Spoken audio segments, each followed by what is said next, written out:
દર્શક મિત્રો, હવે વેઇટિંગ લિસ્ટ ટિકિટ ધરાવતા મુસાફર રિઝર્વ કોચમાં મુસાફરી કરવા સામે કાર્યવાહી કરવામાં આવશે. સ્લીપર કોચમાં મુસાફરી કરતા આવા મુસાફરોને 250 રૂપિયા સુધીનો દંડ થશે, જ્યારે એર કન્ડિશન કોચમાં મુસાફરી કરતા આવા મુસાફરોને 440 રૂપિયા સુધીનો દંડ થશે. ભારતીય રેલવે 1 મે 2025થી નવા નિયમો લાગુ કર્યા છે. આ નવા નિયમો ખાસ કરીને વેઇટિંગ લિસ્ટમાં રહેલા મુસાફરોને અસર કરશે. નવા નિયમો હેઠળ વેઇટિંગ ટિકિટ ધરાવતા રેલવે મુસાફરોને હવે સ્લીપર અથવા એસી કોચમાં મુસાફરી કરવાની મંજૂરી આપવામાં આવશે નહીં.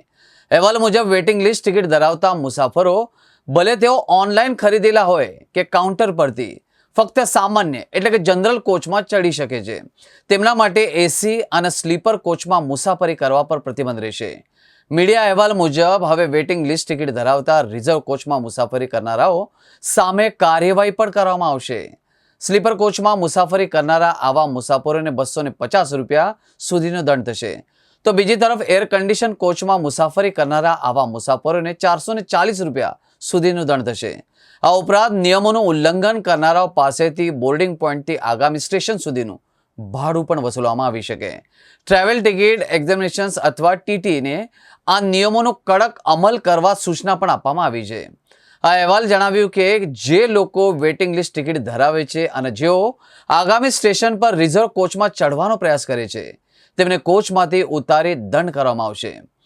એક વારંવાર થતી સમસ્યા જે અસુવિધા અને સલામતીની ચિંતાઓનું કારણ બની રહી છે તે છે ભીડભાડ.